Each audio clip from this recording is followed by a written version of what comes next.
Bismillahirrahmanirrahim. Assalamualaikum warahmatullahi wabarakatuh. Yang terhormat Salam. Ustadz Profesor Dr. Kiai Haji Didin Hafiduddin MSc. Yang terhormat Direksi PT Taspen Persero. Yang terhormat Bapak-bapak dan Ibu-ibu jamaah PT Taspen Persero yang dimuliakan oleh Allah Subhanahu wa taala. Alhamdulillahirabbil alamin. Wassalatu wassalamu ala asyrofil anbiya'i wal mursalin wa ala alihi wa sahbihi ajma'in. Amma ba'd. Pertama-tama kita bersama-sama memanjatkan puji dan syukur kehadirat Allah Subhanahu wa taala karena berkat rahmat dan hidayahnya serta kesehatan yang diberikannya kita semua bisa hadir dan mengikuti kajian pada Zuhur PT Taspen Persero pada siang hari ini. Salawat dan salam juga tak lupa kita sampaikan kepada junjungan kita Nabi Muhammad SAW, kepada keluarganya, kepada sahabatnya, dan kita sebagai umatnya. Semoga mendapatkan syafaat dari beliau di yaumil akhir nanti. Amin, amin ya rabbal alamin. Bapak-bapak dan ibu-ibu jemaah PT Taspen Persero yang dirahmati oleh Allah Subhanahu wa taala, mari kita buka kajian siang hari ini dengan membaca basmalah. Bismillahirrahmanirrahim. Acara selanjutnya yaitu sambutan yang akan disampaikan oleh Direktur SDM TI dan Kepatuhan, Bapak Feb Sumandar. Kepada Bapak kami persilakan.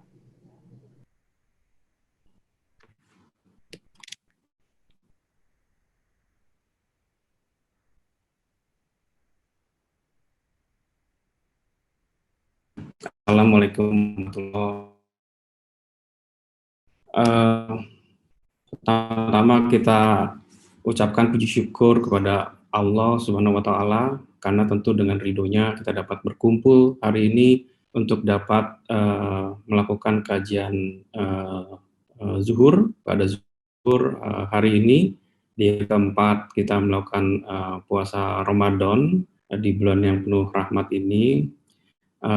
Memang agak berbeda dengan kajian zuhur biasanya. Kali ini kita dapat bertatap muka dengan melakukan online dengan cara online Zoom. Ya ini juga tentunya tidak akan mengurangi hikmah kita, tidak akan mengurangi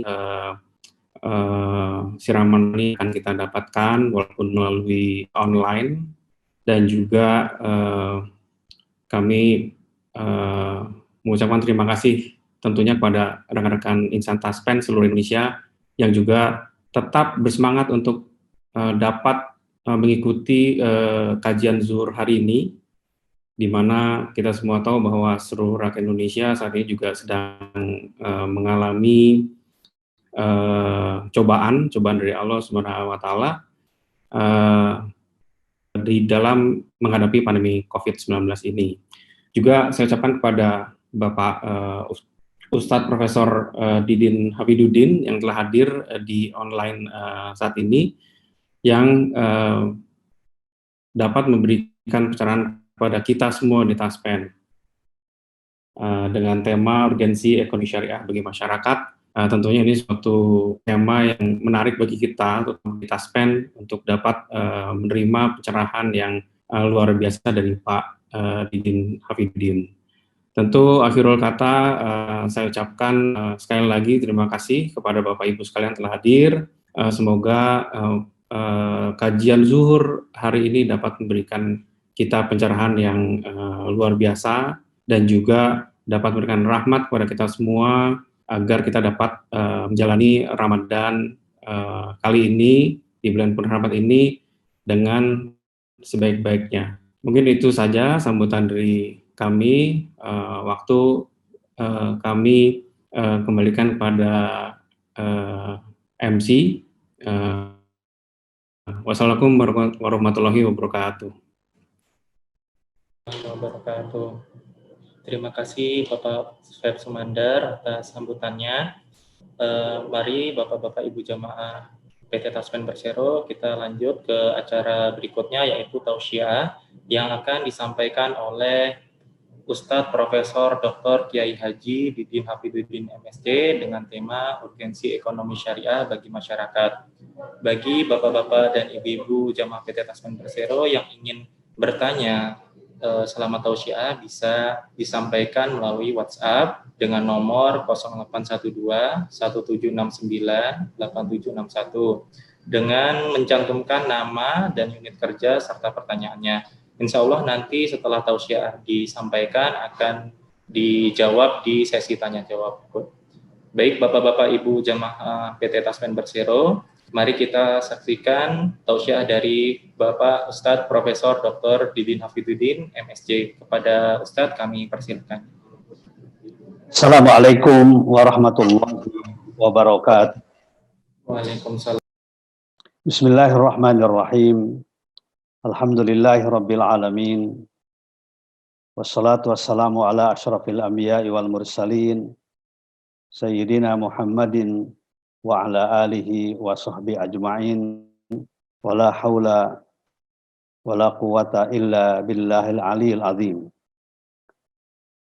Yang terhormat Bapak Febs Mandar, Direktur SDM TI dan Kepatuhan PT Taspen Persero beserta Bapak Ibu Direksi, jamaah kaum muslimin, kaum muslimat rahimakumullah, keluarga besar PT Taspen Persero yang insyaallah dimuliakan Allah Subhanahu wa taala.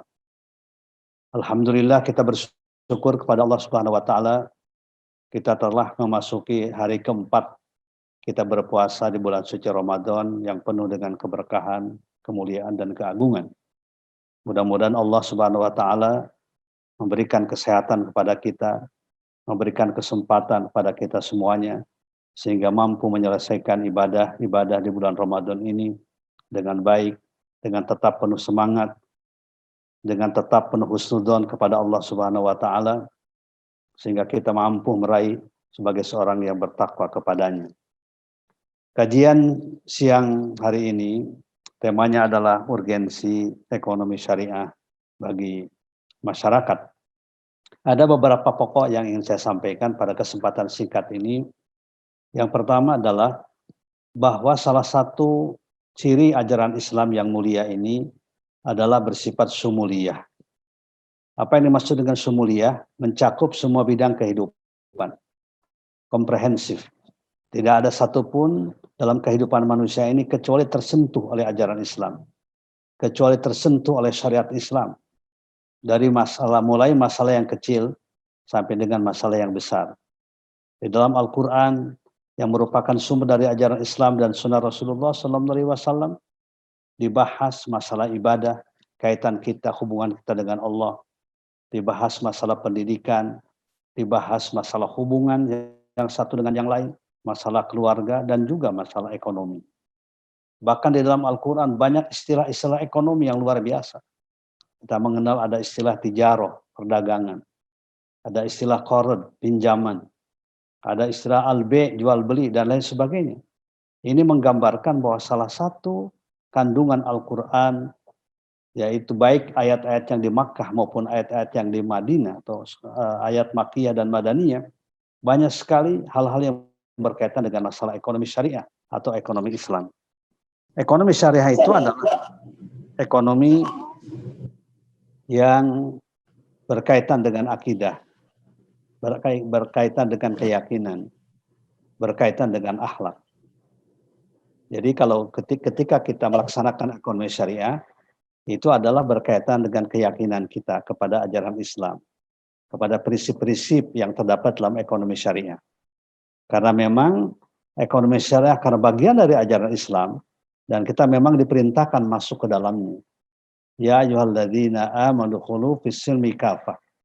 Wahai sekalian orang-orang yang beriman, masuklah kalian ke dalam Islam kafatan secara menyeluruh, termasuk dalam bidang ekonomi. Apa prinsip-prinsip ekonomi Islam ini? Yang pertama adalah prinsip ekonomi Islam itu pertama adalah menegaskan bahwa segala sesuatu itu bersumber dari Allah Subhanahu wa taala.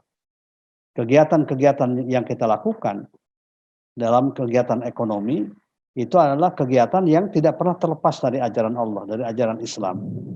Baik jual beli, transaksi maupun yang lainnya. Oleh karena itu sekali lagi, ekonomi syariah adalah bagian penting dari ajaran Islam yang perlu kita sadari bersama. Dia tidak terlepas dari ajaran Islam, dia bagian dari kehidupan kita. Bahkan di dalam Al-Quran banyak sekali ayat-ayat yang mengungkapkan keterkaitan ekonomi syariah dengan tauhid, dengan keimanan, dengan akhlak. Karena itu sering ekonomi syariah ini disebut sebagai ekonomi tauhid.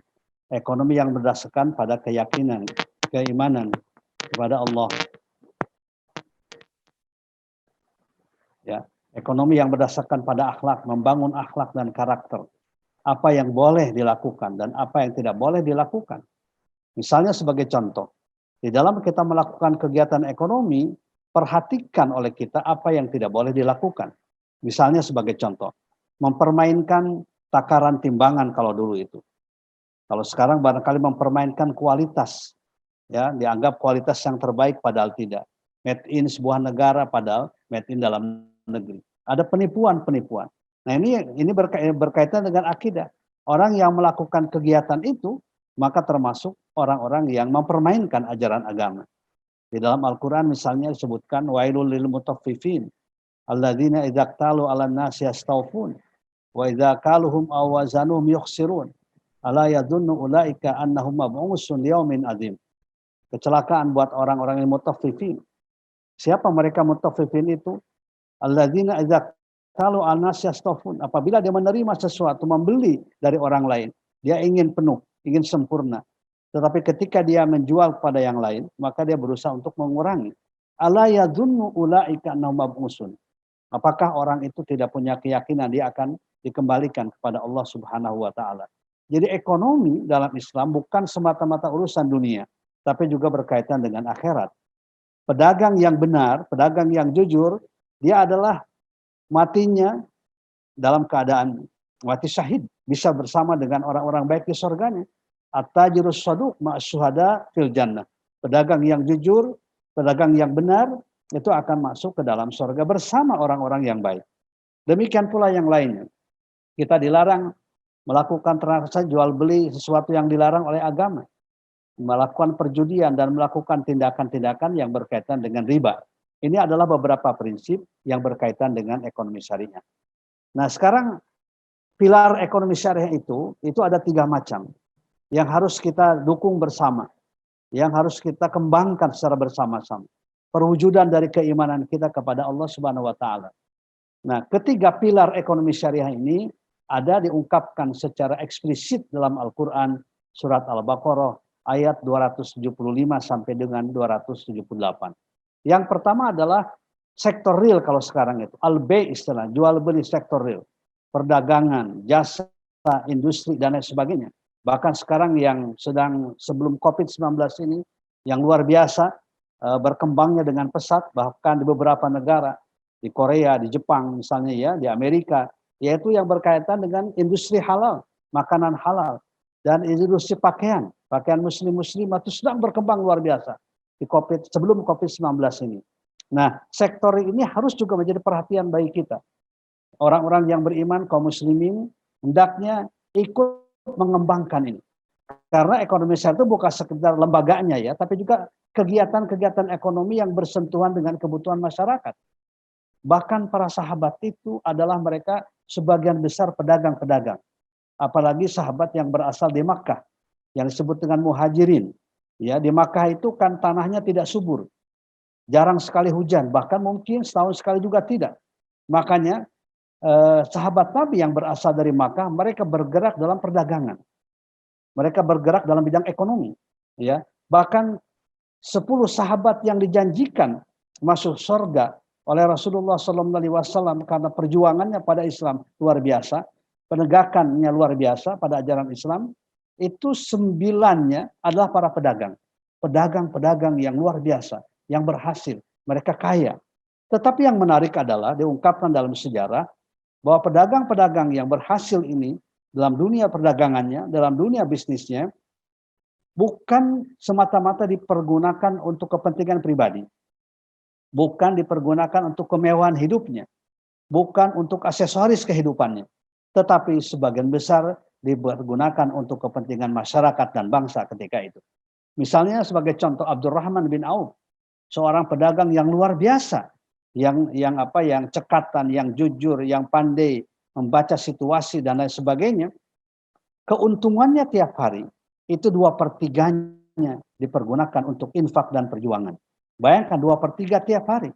Jadi kalau punya keuntungan 10 juta, berarti 7 juta kurang lebih dipergunakan untuk kepentingan perjuangan. Memberi kepada fakir miskin yang membutuhkan. Sehingga kesejahteraan ketika itu terlihat dengan jelas. Karena orang-orang kayanya, para pedagangnya, bukan untuk kepentingan pribadinya, tapi juga kepentingan masyarakat. Sayyidina Utsman bin Affan, yang menjadi khalifah Nabi yang ketiga.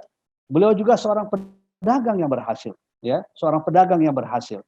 Tetapi ternyata kekayaannya yang sangat luar biasa, yang saya pernah baca di sebuah catatan ahli sejarah, kalau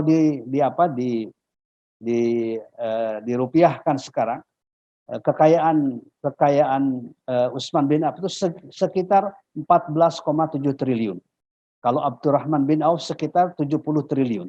Jadi mereka luar biasa kayanya. Kekayaannya 14,7 triliun. Tetapi lagi-lagi, ya, kekayaannya bukan dipergunakan untuk kepentingan pribadinya, tapi juga untuk berbagi kepada sesamanya, sehingga terlihat kesejahteraan masyarakat. Nah, sekarang ini kita perlu mendorong, ya, apalagi nanti setelah COVID-19, mudah-mudahan Allah segera mencabut ya wabah ini, sudah mengangkat ya wabah ini. Maka tugas kita adalah bagaimana mendorong kaum muslimin, generasi mudanya, supaya mereka mau bergerak di bidang sektor real, ya, sektor yang langsung berkaitan berhubungan dengan kepentingan masyarakat, sektor yang mengembangkan produk-produk yang halal, ya, produk-produk yang baik, makanan yang bergizi, makanan yang baik, yang halal. Tidak dikembangkan hal-hal yang bertentangan dengan syariat Islam. Dan pedagang-pedagang semacam ini dipuji oleh Allah Subhanahu wa taala. Dalam surat An-Nur misalnya, rijalun la tulhihim tijaratun wala bai'un an dzikrillah wa iqamis shalah wa ita'iz zakah yakhafuna yawman tataqallabu fihi al-qulubu wal absar. Di masjid-masjid itu, di masjid ada orang-orang yang sibuk dengan jual belinya. Ada orang yang sibuk dengan kegiatan ekonominya, kegiatan di pasarnya, sangat sibuk. Tetapi ketika mereka mendengar azan, mereka berhenti melaksanakan sholat secara berjamaah. Itulah yang terjadi. Jadi terbina sekali. Menguasai ekonomi, menguasai kehidupan, tapi juga dia tetap beriman, bertakwa kepada Allah Subhanahu wa taala. Itulah sektor real yang dikembangkan oleh ekonomi syariah, yang perlu mendapatkan perhatian kita semuanya. Kemudian yang kedua adalah ekonomi syariah itu berkaitan dengan LKS. LKS itu artinya lembaga keuangan syariah. Lembaga keuangan syariah, bank-bank syariah, asuransi syariah maupun yang lainnya. Ini juga adalah bank atau asuransi atau yang lain, lembaga ekonomi yang lain, juga adalah lembaga yang berdasarkan syariat yang ada prinsip-prinsipnya yang membedakan dengan yang konvensional. Ya, yang prinsip-prinsip inilah merupakan ciri khasnya. Kalau prinsip ini ditegakkan dengan baik, saya yakin juga hasilnya akan baik, akan menguntungkan, akan mendapatkan al-falah, ya, keberuntungan ketika dikembangkan dengan cara-cara yang baik. Apa perbedaannya dengan yang lain, yang non syariah? Pertama, setiap transaksi yang terjadi ada akadnya yang jelas, ya, ada akad yang jelas. Akadnya bukan sekedar akad pinjam meminjam yang kemudian menghasilkan keuntungan, tetapi akadnya macam-macam sesuai dengan kebutuhan. Ketika kita mau jual beli, akadnya ada namanya murabahah. Ketika kita mau berusaha, ya, mendapatkan pembiayaan, ada namanya akad musyarakah, akad mudharabah, akad usaha dengan sistem bagi hasil bersama, ya, yang diperhitungkan nanti setelah selesai jangka waktu tertentu, yang disebut dengan profit and loss sharing, keuntungan, ya, dan kerugian dibagi bersama, ya, berdasarkan nisbah masing-masing, ya. Jadi akadnya jelas, bukan sekedar satu, ya. Di konvensional kan cuma satu, akad apapun, tujuan apapun cuma satu, pinjam meminjam dengan return yang sifatnya pasti, dengan kembalian yang sifatnya pasti. Nah, di dalam lembaga keuangan syariah itu adalah memperhatikan akad itu. Karena akad itu bisa menghalalkan yang haram, ya, bisa mengharamkan juga yang halal dengan akad itu. Misalnya sebagai contoh, ketika kita meminjam, ya, di dalam bank syariah, qard namanya, ya. Kemudian dalam akadnya dikatakan boleh dengan catatan bahwa Anda setiap bulan harus menambah. Ya, maka kemudian itu termasuk ke dalam sistem riba yang tidak boleh. Tetapi kalau kita pinjam, kemudian tidak ada akad yang harus dikembalikan, kecuali dikembalikan sama, tetapi kita sebagai bukti memberikan kebaikan kepada yang meminjamkan kepada kita, tapi tanpa ada akad, tanpa dipersyaratkan sebelumnya, kita tambah misalnya, ya dari keuntungan kita, maka itu dibolehkan dan bukan termasuk kodaan riba. Nah itu pentingnya akad. Jadi akad itu merupakan ruh dari ekonomi syariah. Akad yang benar, akad yang lurus, akad yang jujur itu akan menghasilkan kebaikan-kebaikan. Yang kedua, objek-objek pembiayaan. Ya, di ekonomi syariah, di bank syariah tidak mungkin bank syariah itu memberikan objek pembiayaan yang tidak sesuai dengan ajaran Islam, yang dilarang oleh ajaran Islam. Ya, meskipun menguntungkan, misalnya memberikan objek pembiayaan untuk mendirikan sebuah pabrik minuman keras misalnya. Ya, tidak mungkin itu dapat diizinkan dari lembaga keuangan syariah. Demikian pula yang lain, objeknya objek yang halal, yang benar-benar bersih, yang halal, yang sesuai dengan ketentuan ajaran Islam. Yang ketiga adalah corporate culture-nya, budaya kerjanya, ya, dengan segala macamnya, dengan ucapan salamnya, dengan doanya, dengan pakaiannya, atributnya dan lain sebagainya. Ya, kalau kita lihat misalnya sebagai contoh di lembaga keuangan syariah, setiap pagi sebelum kerja, sebelumnya 7:30 diadakan dulu doa bersama, itu dalam kerangka membangun corporate culture supaya nuansa ibadah itu jelas sekali meskipun melakukan kegiatan ekonomi, karena kegiatan ekonomi bagian dari ibadah. Bahkan kita harus sungguh-sungguh serius melakukan kegiatan ekonomi ini, karena kegiatan ekonomi bagian penting dari kehidupan manusia. Ketika ekonomi kuat, umat akan kuat, bangsa akan kuat. Ketika ekonomi lemah, umat akan lemah, bangsa juga akan lemah. Ditentukan, salah satu hal yang menentukan dalam kehidupan kita adalah kegiatan ekonomi. Makanya perlu dibangun sebuah sistem yang menggambarkan bahwa ekonomi yang kita bangun ini ekonomi ibadah. Unsur pengabdian kita kepada Allah Subhanahu wa taala. Itu yang disebut dengan corporate culture, ya budaya kerja. Kemudian juga dalam ekonomi syariah di samping hasil, ya di samping keuntungan juga adalah yang berkaitan dengan prosesnya, ya, prosesnya. Jadi prosesnya itu adalah sangat penting. Bukan sekedar harus untung sekian, ya, tidak, tapi prosesnya harus jelas, ya. Prosesnya, amaliyahnya, kerjanya apa? Usahanya apa, bukan sekedar keuntungannya. Oleh karena itu maka yang membedakan, yang utama adalah proses, ya, tata cara kerjanya di samping juga hasilnya, keuntungannya. Dan ini ternyata punya dampak yang luar biasa terhadap kehidupan kita secara keseluruhan, ya, dampaknya secara keseluruhan, ya. Misalnya sebagai contoh, banyak orang sekarang di kita ini, masyarakat kita yang hanya berpikir hasilnya. Yang penting bagaimana hasilnya. Tidak pernah berpikir prosesnya. Jujurkah, ya tidak jujurkah, benarkah, salahkah, tidak menjadi perhatian. Yang penting diutamakan adalah keuntungan, bukan prosesnya. Nah, ekonomi syariah menghantarkan kita pada prosesnya. Kemudian yang terakhir, pilar ekonomi syariah ini adalah ziswab, zakat, infak, sodako, dan wakaf. Ini pun juga bagian penting dari kegiatan ekonomi. Karena yang namanya zakat bukan sekedar hal-hal yang berkaitan dengan konsumtif, tapi juga dengan yang bersifat produktif. Karena itu maka zakat ini adalah dikatakan sebagai bagian dari sistem ekonomi syariah. Di samping rukun Islam, ibadah maliyah istimainya, ibadah di bidang harta yang punya posisi sosial ekonomi yang menentukan. Sebagai contoh, di zaman Khalifah Umar bin Abdul Aziz, pada tingkat kesejahteraan yang luar biasa ketika itu, zakat dikelola oleh lembaga yang amanah. Dengan pengawasan yang ketat dari pemerintah ketika itu. Diberikan di samping yang konsumtif, yang habis ketika itu, juga yang bersifat produktif. Sehingga para amil zakat ketika itu mencatat dalam sebuah buku, bahwa kami sering katanya, ya tahun ini memberikan zakat kepada mustahik, kepada yang menerimanya. Tahun ini kami memberi zakat kepada yang menerimanya, mustahiknya. Tetapi pada tahun berikutnya, tahun depan, kami mengambil zakat dari mereka. Artinya ada perubahan status dalam waktu 1 tahun, ya, perubahan status dalam waktu 1 tahun, ya, status dari penerima menjadi pemberi. Nah, inilah termasuk kegiatan ekonomi mensejahterakan. 1 tahun bayangkan terjadi perubahan. Kenapa? Karena ketika orang mendapatkan zakat yang sifatnya produktif, itu diawasi, dibimbing oleh para amil zakat. Ketika kita memberikan pada sebuah pedagang, misalnya seorang pedagang dengan kegiatan perdagangannya, ya, kemudian diberikan dari dana zakat, ya, untuk modalnya, maka perlu dibina, diawasi dan lain sebagainya. Demikian pula hal-hal yang berkaitan dengan infak dan sedekah, dengan wakaf. Itu pun juga wakaf bagian dari ekonomi syariah. Terus sekalian yang saya hormati, dalam kesempatan ini samping saya bicara masalah ekonomi syariah, juga mudah-mudahan kita menambah kesemangat kita untuk berbagi pada masa sekarang ini. Kita membagi sebagian harta yang kita miliki dalam bentuk infak maupun zakat, diberikan kepada mereka yang betul-betul membutuhkan.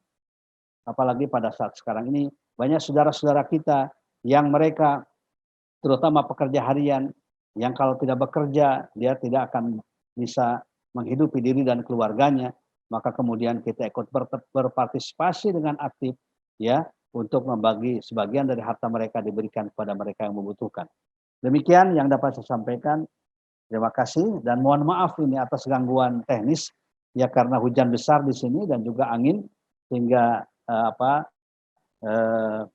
kurang lancar ini, sering mati di sini. Demikian, terima kasih. Assalamualaikum warahmatullahi wabarakatuh. Assalamualaikum warahmatullahi wabarakatuh.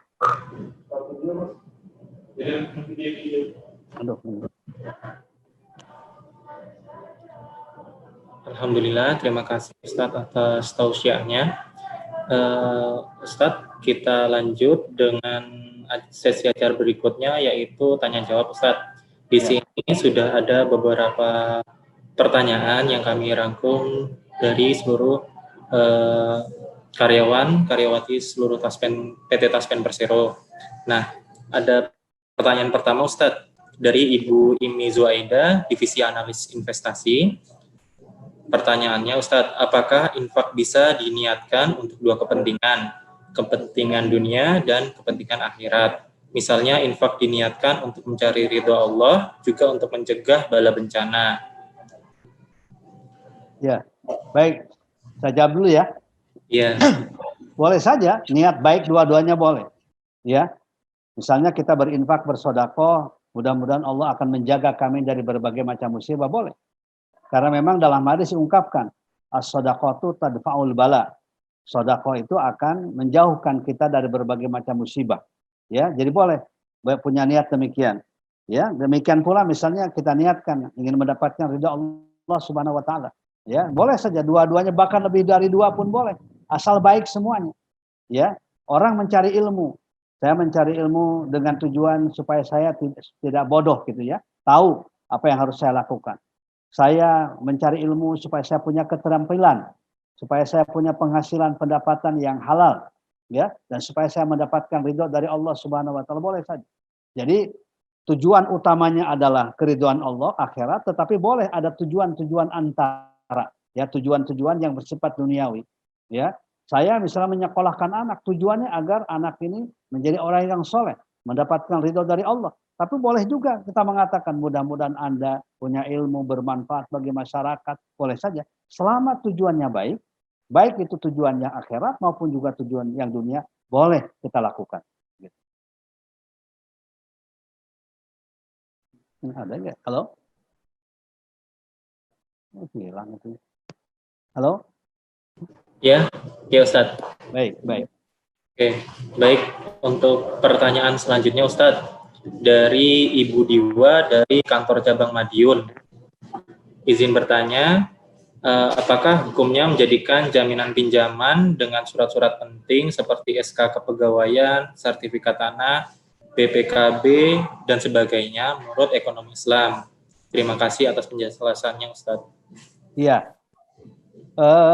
sudah ada fatwa yang berkaitan dengan jaminan itu, ya.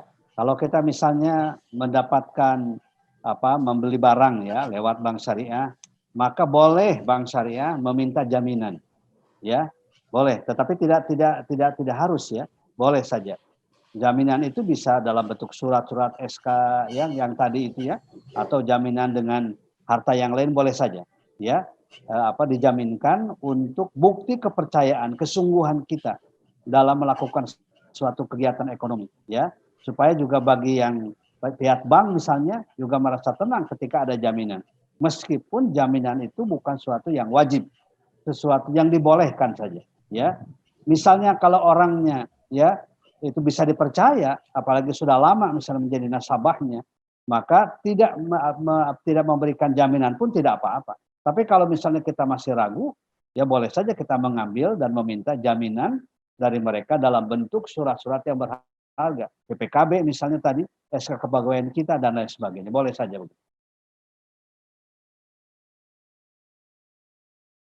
Ya, baik. Ya Ustadz, pertanyaan selanjutnya Ustadz, ini tentang keuangan syariah. Pertanyaannya dari Bapak Muslik dari Divisi Investasi. Pertanyaan pertama, bahwa riba itu haram, bagaimana dengan yang menjadi korban riba itu sendiri? Apakah berdosa? Padahal kalau kami tidak ambil KPR, contohnya Ustadz, kami mungkin sampai saat ini tidak punya rumah. Terus yang kedua, terkait dengan tempat kerja kami, bahwa Taspen itu pengelola dana ASN yang begitu besar, dan dana itu harus berkembang agar bisa menjamin kewajiban Taspen kepada ASN di masa depan. Untuk mengembangkan dana yang begitu besar, Taspen sulit lepas atas unsur riba karena Taspen investasi di surat utang negara, obligasi, deposito, dan sebagian ke instrumen syariah, dan lain-lain. Pertanyaannya, bagaimana hukum atas gaji yang kami terima tiap bulan? Apakah riba atau bagaimana solusinya Ustaz? Terima kasih. Wassalamualaikum warahmatullahi wabarakatuh. Waalaikumsalam. Iya, memang kalau riba kan jelas haram ya dalam Al-Quran. Bahkan ada beberapa ayat ya yang terlibat dalam riba yang haram ini kan ada pemberi ya, ada penerima, ada saksi ya, atau ada empat pihak ya. Maka ketika semuanya dengan kesadaran sendiri melakukan transaksi riba, maka tentu juga itu berdosanya semuanya, bukan sekedar yang memberi tapi juga yang menerima, karena dia sadar dia meminjam misalnya dengan sistem riba ya. Kecuali kalau dia tidak tahu, tapi rasanya tidak mungkin ya tidak tahu, karena sekarang itu kan sebuah transaksi itu harus jelas ya, tidak saling merugikan satu dengan yang lainnya. Nah, kemudian riba itu kalau sudah ada alternatifnya, memang kita usahakan pada alternatifnya. Kalau tidak memungkinkan alternatifnya, karena misalnya sebagai contoh, bank syariah masih terlalu kecil, ya, maka boleh kita karena uangnya besar, tapi bank syariah ininya masih kecil, maka boleh dilakukan dalam kondisi demikian. Tetapi dengan catatan kita terus ya secara bertahap untuk memanfaatkan lembaga-lembaga syariah ini agar betul-betul mendapatkan keberkahan, ya. Apalagi sekarang juga kan yang namanya surat utang negara ada juga yang syariah ya. Sukuk juga sudah banyak yang syariah, ya. Bahkan juga obligasi syariah sekarang sudah banyak. Dicoba begitu. Supaya kalau misalnya, kecuali kalau tidak mampu misalnya pihak banknya, boleh kita menggunakan karena sistem darurat tadi. Nah, kalau para pegawai ya dia tidak punya keputusan, bukan yang menentukan ya. Yang menentukannya adalah negara gitu ya. Jadi memang dalam kondisi demikian, ASN yang melaksanakan tugas itu, ya dia tidak punya pilihan kecuali melaksanakan tugas negara. Ya, jadi saya kira itu termasuk yang mubah yang dibolehkan. Kecuali kalau misalnya jelas-jelas misalnya pegawainya punya kesempatan untuk ajukanlah kesempatan itu untuk misalnya surat obligasi itu bukan sekedar obligasi konvensional, tapi juga ada obligasi syariah. Ya, demikian pula surat-surat yang lainnya. Nah, jadi ada peluang terus kita lakukan itu ya. Peluang itu kita lakukan sehingga mudah-mudahan dengan terus-menerus kita memberikan pemahaman, memberikan pengertian mudah-mudahan. Ya, akhirnya orang akan menerima. Seperti sekarang kan, sistem ekonomi kita kan memang ada dua pintu ya. Sistem keuangan kita kan ada pintu syariah dan ada pintu konvensional, dan dua-duanya itu dimungkinkan digerakkan dua-duanya. Gaji-gaji yang diterima juga kan begitu sekarang. Bisa lewat BNI, bisa lewat BNI Syariah misalnya. Bisa lewat BRI, bisa lewat BRI Syariah. Ya, bisa lewat Mandiri, bisa lewat Mandiri Syariah. Jadi sekarang itu sebenarnya secara undang-undang dan hukum negara tidak ada masalah ya, tidak masalah. Cuman barangkali apakah dananya cukup besar sehingga tidak bisa dikelola oleh bank syariah, maka dalam kondisi demikian boleh bersama dengan bank konvensional. Begitu. Oke, terima kasih Ustadz.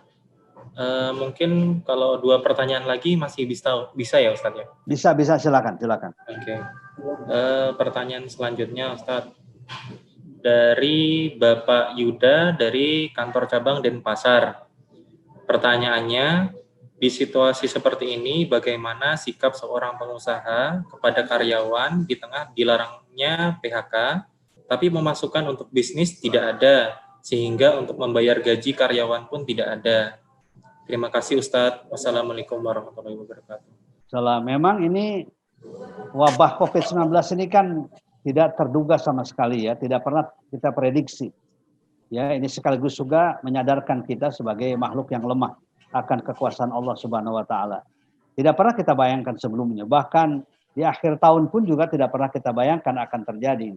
Dan ini memang harus disadari bersama ya oleh pimpinan ya, oleh karyawan juga, karena kondisinya bukan kondisi yang dibuat oleh pimpinan, bukan, tapi kondisi alam yang menyebabkan semuanya menjadi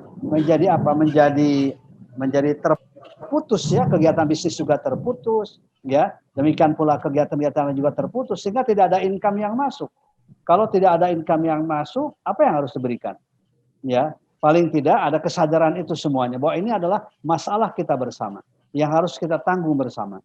Dan perusahaan pun juga harus terbuka kepada karyawannya. Ya, kenapa misalnya terjadi PHK karena ini. Tapi juga tentu harus ada pemberian yang menyebabkan si karyawannya tidak terlalu berat menghadapi pensiunnya, menghadapi PHK-nya. Ada bagian-bagian keuntungan perusahaan misalnya yang dulu ya itu juga diberikan kepada karyawan-karyawan. Bahkan sekarang bukan sekedar perusahaan ya, kampus-kampus pun di Jakarta itu sudah 80% tuh ya tidak bisa memberikan gaji pada dosen dan karyawannya karena mahasiswa tidak ada yang bayar SPP sekarang ini ya. Sudah sebulan dalam pertemuan Bapak yang lalu itu ada sekitar 80% kampus ya yang mahasiswanya tidak pernah bayar sejak hampir 2 bulan yang lalu. Karena tidak ada uang untuk bayar SPP, uang untuk bayar ujian. Akibatnya kampus tidak punya income, ya. Akhirnya dimulai itu banyak yang di PHK dengan baik, dengan pengertian. Bahkan sekarang ini rumah sakit juga banyak yang mem-PHK, ya, banyak mem-PHK. Artinya begini, rumah sakit yang di situ mengurus juga orang yang terkena COVID-19 itu masyarakat yang sakit yang lain, penyakit yang lain tidak mau ke rumah sakit itu. Ya, saya lihat di beberapa di Bogor ini RSUD itu banyak yang kosong. Ya, tidak ada ininya. Karena mereka takut sekali kalau ke rumah sakit. Kalau hanya sakitnya sakit misalnya perut ya atau sakit yang lain, itu mereka nggak mau. Bahkan melahirkan juga mereka nggak mau ke rumah sakit karena khawatir terpapar oleh COVID-19. Jadi ternyata sekarang sudah ada 2 itu rumah sakit yang hampir 40% mem-PHK ininya. Karyawannya, bayangkan oleh kita. Jadi ini memang sesuatu yang tidak pernah kita bayangkan, yang menyebabkan pengaruhnya bukan hanya pada kesehatan, tetapi juga pada ekonomi, bahkan juga pada ibadah yang kita lakukan. Ya, jadi memang kita harus sadar bersama, ini adalah masalah kita bersama, ya, yang harus kita tanggung secara bersama-sama dengan penuh tanggung jawab dan kasih sayang antara sama kita. Begitu. Oke, baik Ustadz. Pertanyaan terakhir Ustadz. Ya. Dari Bapak Ahmad Bangkito dari kantor cabang Ternate. Assalamualaikum warahmatullahi wabarakatuh. Waalaikumsalam warahmatullahi wabarakatuh. Pertanyaannya Ustadz, kita mengetahui dana tabungan haji jumlahnya sudah sangat banyak yang dikelola oleh BPKH. Yang saya tanyakan adalah apakah ada pengembangannya? Kalau ada, apakah ditempatkan di lembaga keuangan atau investasi syariah? Terima kasih Ustadz. Wassalamualaikum warahmatullahi wabarakatuh. Ya, BPKH itu Badan Pengelola Keuangan Haji ya memang menempatkan dananya di lembaga keuangan syariah.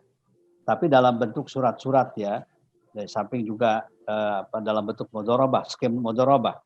Memang yang ideal itu uang haji itu ya yang belum terpakai itu dipergunakan untuk sektor real ya. Sektor real seperti yang terjadi di Malaysia ya, dipergunakan untuk beli pabrik, hotel ya, sehingga keuntungannya dikembalikan kepada jamaah. Nah, tetapi kita persoalannya kan bahwa tidak mudah ya untuk memanfaatkan dana haji itu, dana umat kan, dana wadiah dan titipan ya, kalau tidak ditanggung oleh pemerintah kalau terjadi kerugian. Nah, itu yang jadi masalah. Makanya kemudian hanya diinvestasikan di lembaga keuangan syariah, juga diinvestasikan dalam bentuk surat-surat ya, obligasi syariah dan lain sebagainya. Jadi tidak pada sektor real ya. Nah, jadi keuntungannya diharapkan itu adalah untuk lebih melancarkan, semuanya tujuannya harus ke sana. Melancarkan kegiatan ibadah haji itu sendiri, baik di sininya dalam perjalanan maupun ketika ibadah di sana. Ya, malah mengenai tempat, hotel, makanan, betul-betul harus arahnya ke sana. Karena ini uangnya wadiah ya. Wadiah itu titipan. Titipan dari jamaah haji kepada pemerintah. Ya, kemudian pemerintah menugaskan BPKH. Ya, jadi wadiah sebenarnya, jadi bukan mudharabah, bukan. Jadi artinya harus dipergunakan untuk untuk ibadah haji. Begitu, ya. Baik, terima kasih banyak Ustadz atas penjelasannya. Sebenarnya banyak sekali pertanyaan, cuma kami mohon maaf karena waktu yang terbatas, kami akhiri sesi tanya jawab ini. Untuk sesi selanjutnya, Ustadz, adalah doa. Kami mohon Ustadz berkenan untuk bisa memimpin doa bersama kami, Ustadz. Baik, Bismillahirrahmanirrahim. Alhamdulillahirabbil alamin. Hamdan yuwafi ni'amahu wa yukafi mazidah. Ya Rabbana lakal hamdu wa lakas syukru wa lakal mannu kama yanbaghi li jalalikal karim wa azimi sultanik. Allahumma shalli ala sayyidina Muhammadin fil awwalin wal akhirin. Allahumma ya Allah ya Tuhan kami, ampunilah segala dosa dan kesalahan kami. Segala dosa dan kesalahan kedua orang tua kami, saudara-saudara kami, kaum muslimin, kaum muslimat. Allahumma ya Allah, terimalah ibadah puasa kami, terimalah sholat kami, terimalah zakat dan infak kami, terimalah seluruh ibadah yang kami lakukan karenamu ya Allah. Allahumma ya Allah, jauhkan kami dari berbagai macam musibah, berbagai macam wabah, berbagai penyakit. Kembalikan kami pada kondisi semula, sehingga kami dapat melaksanakan ibadah saum sebagaimana kami melaksanakan di tahun-tahun yang lalu. Allahumma ya Allah ya Tuhan kami, jadikan majlis ilmu kami hari siang hari ini majlis ilmu yang bermanfaat, yang meningkatkan pengetahuan kami, yang meningkatkan keimanan kami, yang meningkatkan amaliyah kami. Terimalah segala amal perbuatan kami. Jadikan Ramadan ini Ramadan yang penuh keberkahan. Rabbana atina fid dunya hasanah wa fil akhirati hasanah wa qina adzabannar. Rabbana taqabbal minna innaka antas samiul alim wa tub alaina innaka antat tawwabur rahim. Wa sallallahu ala sayyidina Muhammad. Subhana rabbika rabbil izzati amma yasifun. Wa salamun ala mursalin. Walhamdulillahi rabbil alamin. Baik, acara selanjutnya yaitu penutup. Mari kita tutup kajian siang hari ini dengan membaca doa kafaratul majelis. Subhanallah.